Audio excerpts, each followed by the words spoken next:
Bismillah. Assalamualaikum warahmatullahi wabarakatuh.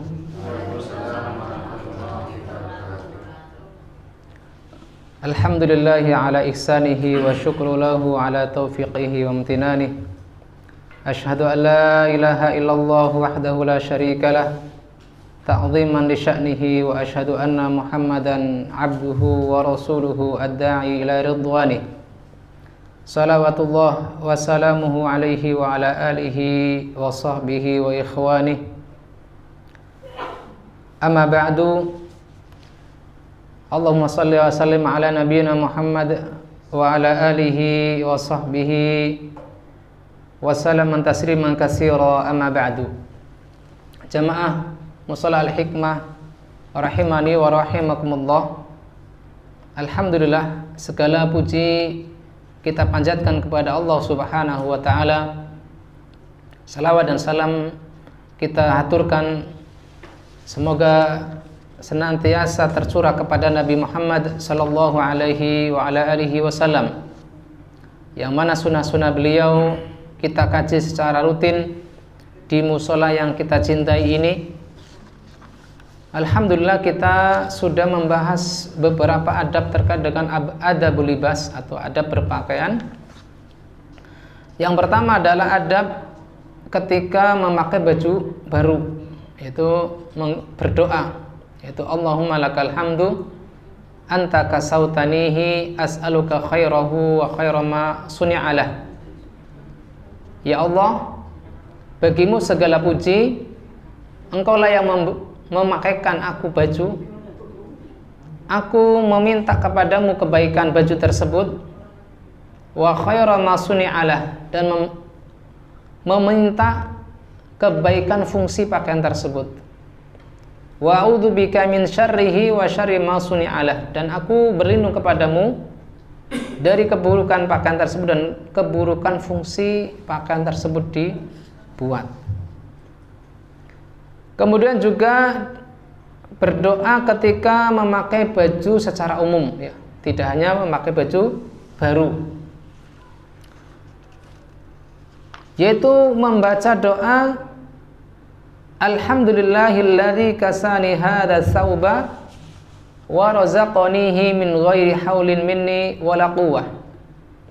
Segala puji milik Allah Ta'ala yang memakaikan aku baju ini, wa razaqanihi, dan dia memberi rizki kepadaku dengan pakaian tersebut, min ghairi haulin minni wala quwwah, tanpa ada daya dan upayaku sendiri.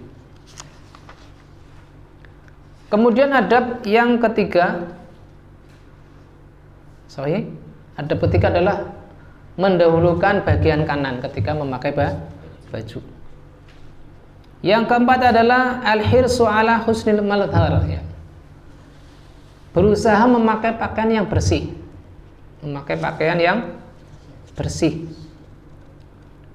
Yang mana pada saat kita membahas adab atau etika keempat ini, kita mengetahui hadis Nabi SAW, innallaha jamilun yuhibbul jamal, al-kibru baturul haq wa ghamdun nas.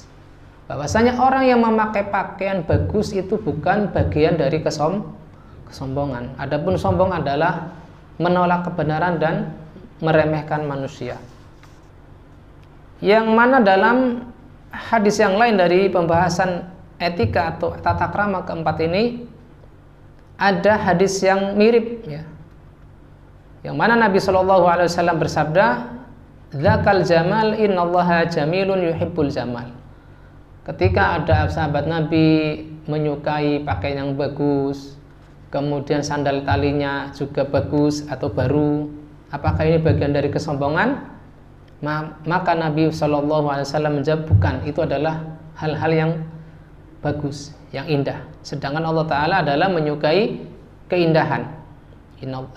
Allah Subhanahu wa Ta'ala maha indah dan menyukai keindahan. Akan tetapi kesombongan adalah mansafiyal haqqo wazdaron nasa. Akan tetapi kesombongan adalah meremehkan kebenaran. Beda yang tadi batarul haq adalah menolak dengan terang-terangan. Adapun sekarang termasuk dari kesombongan juga adalah masa bodoh dengan kebenaran, tidak peduli dengan kebenaran dan meremehkan manusia. Kemudian adab yang kelima adalah tidak memanjangkan pakaian melebihi mata kaki, terutama bagi kaum laki-laki. Adamu italati thawb asfala minal ka'bain lirijal. Adab yang keenam adalah adamul lubsi thiyab ar-raqiqah wad-dayyaqah. Tidak memakai pakaian yang tipis dan sempit, ya, membentuk aurat.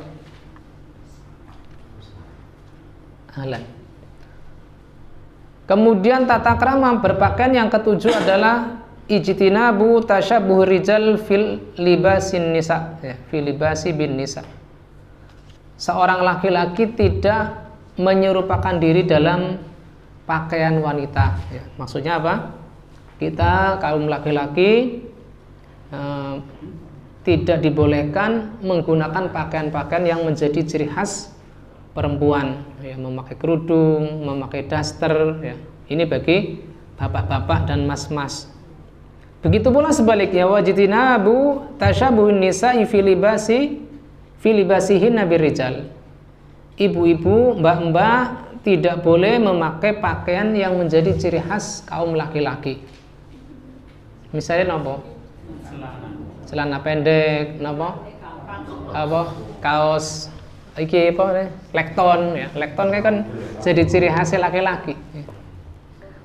Dan segala hal yang dikenal secara adat, secara kebiasaan itu bukan pakaian perempuan, tetapi pakaian laki-laki. Misalkan baju apa kayak kemeja, itu kan ciri khasnya laki-laki.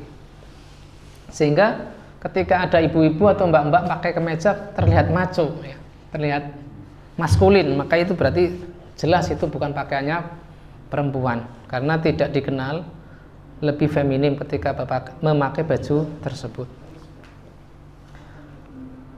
Baik, kita masuk ke adab ke-8 yang akan kita bahas malam ini. Semoga kita bisa menyelesaikan adab berpakaian sehingga nanti insyaallah ta'ala bulan depan, ketika bulan Ramadan, kita bisa membahas tata krama terkait dengan bulan Ramadan insyaallah ta'ala.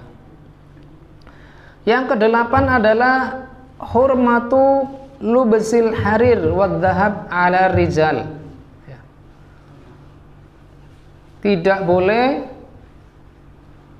memakai sutra bagi kaum laki-laki. Sutra, paham nggih, Pak? Kain yang terbuat dari ulat sutra, yang legane larang, ya. Hurmatu lubsil harir wad dhahab. Bagi kaum laki-laki tidak boleh memakai kain yang terbuat dari kain sutra dan emas, ya. Hal ini sebagaimana Al-Imam Tirmidzi meriwayatkan dan beliau mengatakan hadisnya adalah hasan sahih dari Abu Musa Al-Asy'ari, yaitu Abdullah bin Qais radhiyallahu anhu, anna Rasulullah sallallahu alaihi wasallam qala hurima libasul harir wad dhahab ala dzukuri ummati. Kanjeng Nabi sallallahu alaihi wasallam ngendika diharamake nganggo sutra dan emas ala dzukuri ummati bagi kaum Adam, kaum anak Adam, yaitu laki-lakinya. Wa ukhilla li inasihim, dan dihalalkan untuk kaum perempuannya. Ini perintah larangan secara mutlak. Ya. Walaupun mungkin ada sebagian dari kita yang kekayaannya tidak ada ujungnya nolnya, ya. Tetapi tidak boleh memakai atau menggunakan perhiasan emas, misalkan memakai cincin, ya, ali-ali, atau kalung dari emas, yang mana tidak jarang maksudnya adalah untuk berbangga kekayaan. Pada hadis ini terdapat pelajaran bahwasanya laki-laki tidak dilarang menyerupai lawan jenis. Menyerupai lawan jenis dalam hal apa yang dipakai. Ya. Dilarang menyerupai lawan jenis. Ya. Kalau wanita kan ada kecenderungan suka berhias, maka ini dibolehkan oleh Islam. Ya, dibolehkan oleh Islam, tidak dibatasi dalam Islam. Adapun laki-laki terkenal dengan rujuliyahnya, ya, kegagahannya. Kalau pakai sutra kan jadinya agak kemayu mungkin, kemudian terlihat kurang teguh, ya. Sehingga di sini ada hikmah atau larangan bahwasanya kaum laki-laki adalah tidak boleh menyerupai kaum wanita dalam hal yang dipakainya, itu tidak boleh memakai kain sutra dan tidak boleh memakai perhiasan emas. Kemudian yang kesembilan, jawazul hariri fi thawbi ma lam yazid ala arba'i asabi'. Boleh memakai kain sutra, terutama apabila ada fungsi misalkan mengobati penyakit kulit. Nah, mau tidak mau harus menggunakan kain sutra, maka di sini ada pembolehan ketika darurat. Ukurannya berapa? Ukurannya tidak boleh lebih dari 4 jari, ya, lebarnya. Tidak boleh lebih lebar dari 4 jari. Sebagaimana Imam Muslim rahimahullah ta'ala meriwayatkan dari Suwaid bin Ghafalah bahwa Umar radhiyallahu anhu berkhutbah di Jabiyah, di daerah Jabiyah. Umar bin Al-Khattab radhiyallahu an berkhutbah di Al-Jabiyah, beliau mengatakan, naha Nabiyullahi sallallahu alaihi wasallam an lubsil harir illa maudhi'a isba'aini aw salasin aw arba'. Nabi Muhammad sallallahu alaihi wasallam melarang dari menggunakan kain sutra kecuali seukuran 2 jari. Kalau kurang lebar 3 jari masih boleh. Dan yang ketiga adalah maksimal 4 jari. Lebarnya 4 jari. Faidah dari etika atau tata krama yang ke-9 ini, yaitu ada pesan kesederhanaan dan keteguhan bagi kaum laki-laki. Ada pesan apa? Kesederhanaan dan keteguhan bagi laki-laki, dan dibolehkan bagi kaum perempuan kecenderungan untuk berhias.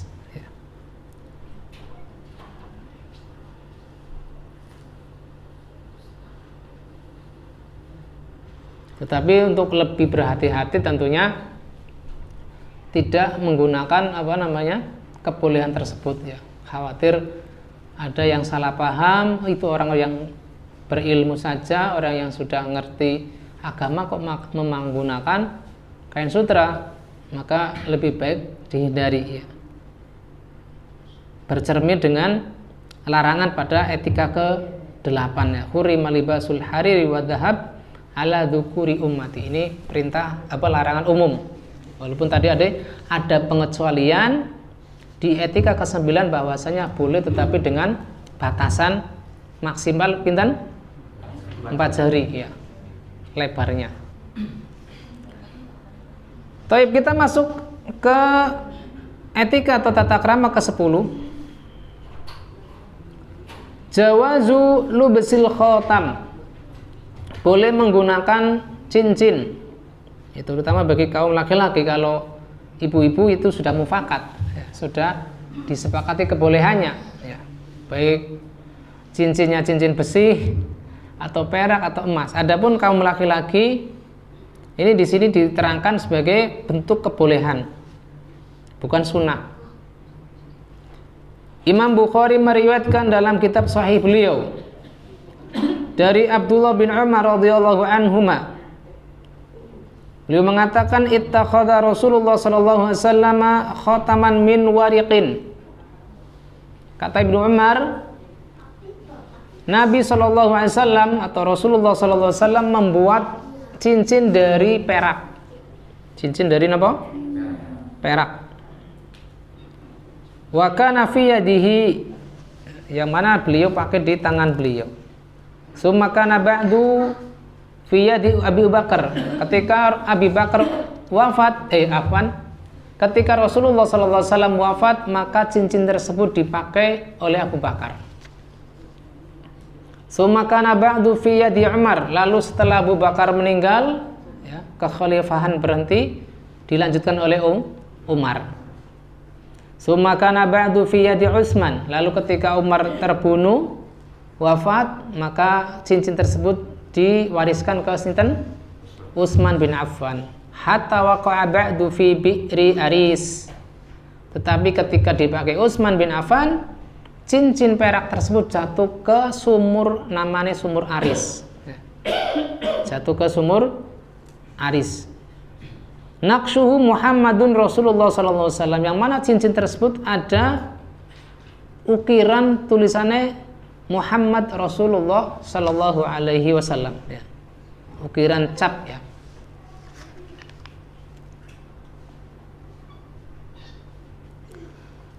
Pada riwayat Al-Bukhari masih dari Ibnu Umar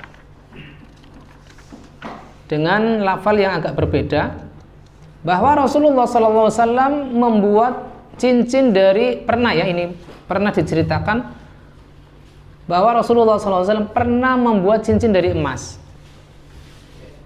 au fiddatin atau perak, wa ja'ala fassahu mimma yali kaffaihi mimma yali kaffahu. Rasulullah pernah membuat cincin dari emas atau perak dan menjadikan cape, ya, yang misalkan kita pasang batu permataan ini itu dipasang di bagian dalam menghadap ke telapak tangan, bukan menghadap keluar.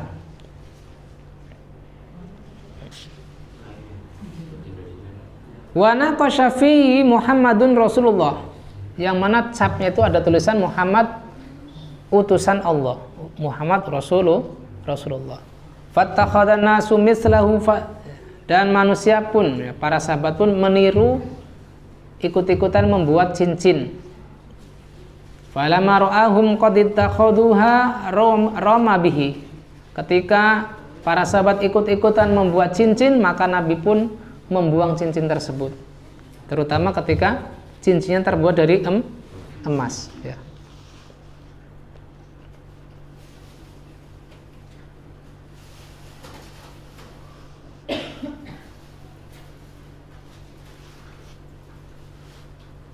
Kita lanjutkan.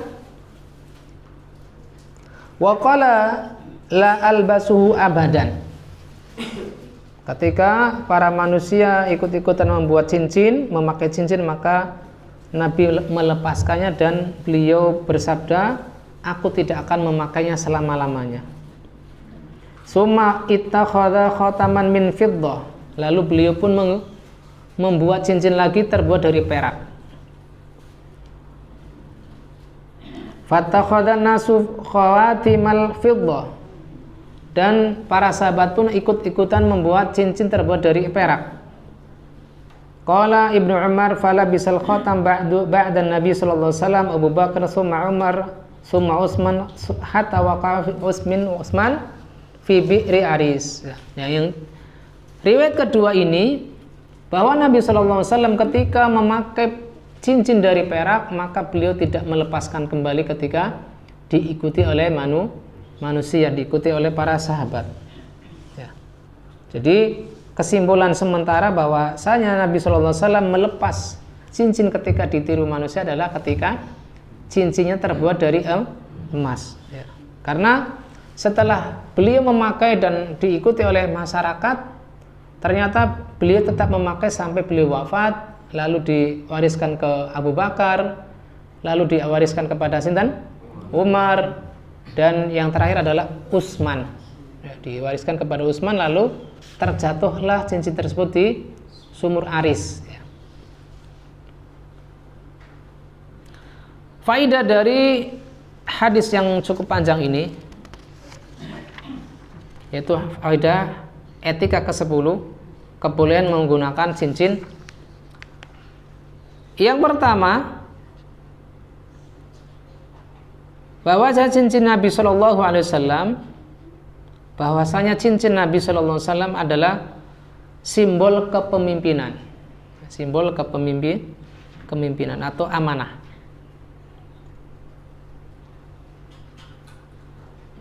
Nah, ketika dipakai oleh Utsman lalu jatuh ke sumur, ini sebagai isyarat ya, seakan-akan kekhalifahan setelah Utsman adalah tidak lagi sempurna. Banyak gonjang-ganjing di antara para sahabat. Karena kekhilafan pada saat Abu Bakar, kemudian Umar, kemudian terakhir Utsman, para sahabat saat itu masih satu kata ya, satu kata ataupun bersatu. Adapun setelah Utsman meninggal, mulailah terjadi friksi ataupun perselisihan. Perselisihan diantaranya adalah dari sebagian istri Nabi Shallallahu Alaihi Wasallam memprotes Ali bin Abi Thalib tidak mau berbaiat sampai pembunuh Utsman ditegakkan had. Tetapi saat itu karena Ali bin Abi Thalib belum terangkat sebagai khalifah keempat, maka permintaan Aisyah radhiyallahu taala anha belum kunjung dikabulkan, sehingga terjadi peperangan Jamal. Kita masuk ke etika atau tata krama yang ke-11. An-nahyu an lubsil khatam fis sabbaha wal wusta. Larangan menggunakan cincin di jari telunjuk atau jari tengah. Ya, ternyata di sini ada larangan yang Pak. Misalnya kita kepingin memakai cincin dari perak misalkan, maka tidak boleh dipakai di jari telunjuk atau jari tengah. Jari manis saged boten? Saged, boleh. Tetapi yang sunnah adalah jari kelingking, khinsir, jari yang paling kecil. Karena Nabi Sallallahu Alaihi Wasallam menggunakannya di jari kelingking. Kanan apa kiri? Kilahuma yajuz. Kedua-duanya boleh. Kanan boleh, kiri boleh. Kita bahas hadis-hadisnya. Imam Tirmidzi meriwayatkan dan beliau mengatakan hadisnya hasan sahih dari Ali bin Abi Thalib radhiyallahu an. Beliau mengatakan, nahani Rasulullah sallallahu alaihi wasallam 'anil qassi wal mitharatil hamra wa an albasa khatami fi hadhihi wa fi hadhihi wa asyara ila as-sababa wal wusta. Rasulullah sallallahu alaihi wasallam melarangku dari menggunakan al-qassi. Al-qassi adalah sutra tipis. Ya, ini masih terkait dengan adab atau etika sebelumnya, yaitu larangan menggunakan sutra. Ya, sutra tipis maupun tebal bagi laki-laki dilarang. Wal mizaratil hamra, dan permadani warna merah. Ya, permadani warna merah. Wallahu alam, mungkin hikmah mengapa dilarang menggunakan permadani warna merah adalah zaman itu mungkin harganya cukup mahal. Ya. Sehingga ada pesan kesederhanaan. Pesan kesederhanaan tidak memakai permadani warna merah. Permadani nggih karpet nggih, Pak. Yang ketiga adalah wa an albasa khatami, ya tidak boleh menggunakan cincin di jari sababah, yaitu jari telunjuk dan jari tengah. Ini bagi etika ke-11. Nah, mengenai tentang disunahkan atau dianjurkannya menggunakan cincin di jari kelingking adalah hadis riwayat Imam Bukhari dari Anas bin Malik radhiyallahu anhu. Beliau mengatakan, "Sana'an Nabi sallallahu alaihi wasallam khataman." Nabi Muhammad sallallahu alaihi wasallam membuat cincin. Lalu mengatakan, inna takhadna khataman wa naqashna fihi naqshan fala yankush alaihi ahad. Qala fa inni la ara bariqahu fi khinsir. Ya. Sesungguhnya kami ya membuat cincin dan kami membuat ukiran di cincin tersebut sebagai cap ya, stempel. Jadi kalau kita biasanya kan cincin biasanya ditambahi apa kayak batu akik, kenapa itu pada zaman Nabi niku tempat batu akik itu diukir dengan tulisan Muhammad Rasulullah. Nah di sini tidak boleh orang-orang yang menggunakan cincin diukir dengan ukiran serupa. Ukir dengan tulisan Muhammad utusan Allah. Itu tidak boleh. Fala yankush alaihi ahadun.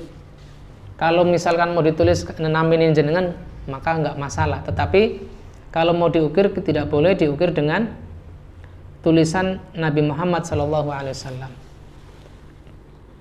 Fa ini la ara bariqahu fi khinsir, dan aku benar-benar melihat cincin Nabi adalah di jari kelingking beliau, kata Anas bin Malik. Ada terkandung faidah dari etika ke-12 ini, mengapa tidak boleh mengukir cincin dengan tulisan Nabi Muhammad SAW, karena fungsi cincin saat itu adalah stempel kenegaraan. Kita lihat, kita perhatikan, setelah Nabi Muhammad SAW wafat, cincin beliau diwariskan kepada Abu Bakar selaku khalifah Nabi SAW. Lalu diwariskan setelah Abu Bakar wafat ke Umar, lalu Utsman. Ini berarti apa? Penggunanya adalah diperuntukkan bagi kepala negara, bagi pemimpin. Adapun apabila ada orang lain yang ingin memakai cincin maka boleh, tetapi bukan dengan cap yang serupa dengan cap kenegaraan. Cukup ditulis misalnya kayak nama jenengan apa kosongan ya, biar tidak serupa dengan apa? Biar tidak serupa dengan cincin yang dipakai oleh kepala negara atau pemimpin. Baik, kita masuk ke etika ke-13. Berarti di sini ada kandungan pelajaran bahwasanya misalkan menggunakan cincin maka tidak boleh terbuat dari emas. Kemudian tidak boleh dipakai di jari telunjuk. Ini apa bahasa Jawa ini apa Pak? Jari telunjuk. Penuduh ya, wis wite orang nggo basa Jawa ya kelalen. Kemudian jari tengah. Yang boleh adalah antara jari manis dan napa? Jari kelingking. Kemudian yang ke-13, jawazulu bisil khatam fil khinsir al-yumna awil yusra. Boleh menggunakan di kelingking kanan atau kiri. Yang mana Nabi SAW menggunakan cincin di bagian kanan, sebagaimana diriwayatkan oleh Imam Tirmidzi dari jalur Muhammad bin Ishaq. Beliau mengatakan, ya, aku melihat Salt bin Abdullah bin Naufal bin Abdul Muttalib menggunakan cincin di bagian kanan, di kelingking kanan. Lalu aku bertanya, yaitu Muhammad bin Ishaq, apa ini? Mahada? Maka Salt bin Abdullah mengatakan, aku melihat Abdullah bin Abbas, ya, keponakan Nabi SAW, yalbasu khatamahu hakada. Aku melihat Abdullah bin Abbas menggunakan cincinnya seperti ini. Tetapi di sini dikatakan wa ja'ala fasahu ala dhahrihi. Capnya dipakai di bagian luar, ya, bukan menghadap ke telapak tangan. Jadi ada kalanya kita pakai menghadap ke dalam, ya, ke telapak tangan atau keluar, maka kedua-duanya boleh. Wala yukhalu Ibnu Abbas illa qad kana yadhkuru anna Rasulullah sallallahu alaihi wasallam kana yalbasu khatamhu kadza. Maka aku yakin Ibnu Abbas menyebutkan bahwa Rasulullah sallallahu alaihi wasallam memakai juga demikian, yaitu bagian kanan. Dan Imam Abu Dawud dengan sanadnya yang hasan dari Ali bin Abi Thalib bahwa Nabi sallallahu alaihi wasallam kana yatakhattamu fi yaminihi. Wa warada aidan annahu sallallahu alaihi wasallam labisahu fil yusra. Riwayat Abdullah bin Abbas juga dikuatkan oleh Ali bin Abi Thalib bahwa Nabi sallallahu alaihi wasallam menggunakan cincinnya di tangan kanannya. Dan terdapat juga riwayat yang sahih bahwa Nabi sallallahu alaihi wasallam memakainya di tangan kiri. Imam Muslim rahimahullah taala juga meriwayatkan dari Anas bin Malik radhiyallahu an, beliau mengatakan kana khatamun Nabi sallallahu alaihi wasallam fi hadi wa asyara ilal khinsir min yadihil yusra. Menurut riwayat dari Anas bin Malik, Nabi sallallahu alaihi wasallam pernah menggunakan cincinnya di jari kelingking yang kiri. Ya. Jadi kedua-duanya boleh antara kiri dan kanan. Tetapi yang misalkan kita kan adab ketimuran, ya biasanya yang ma'ruf adalah tangan kanan. Tidak masalah. Dan etiket terakhir terkait dengan adab berpakaian adalah berzikir kepada Allah ketika melepas pakaian. Berzikir kepada Allah Subhanahu wa taala inda khala'is thawb, yaitu ketika melepas pakaian.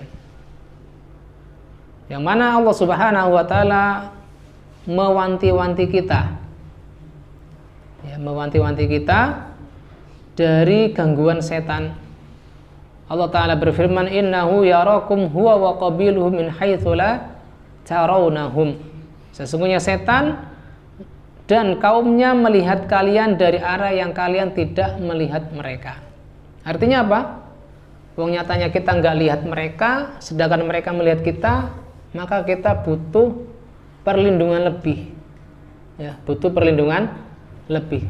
Apa perlindungan tersebut? Yaitu zikir kepada Allah Subhanahu wa taala. Napa zikire? Bacaannya adalah sebagaimana kita bahas dahulu dari riwayat Ali bin Abi Thalib radhiyallahu an, bahwa Rasulullah sallallahu alaihi wasallam pernah bersabda, "Satru ma baina a'yunil jinni wa aurati bani Adam idza dakhala ahaduhum al-khala an yaqula bismillah." Penghalang antara mata-mata jin dan aurat anak Adam ketika salah seorang dari mereka masuk kamar mandi adalah dengan membaca bismillah, dengan nama Allah Subhanahu wa ta'ala.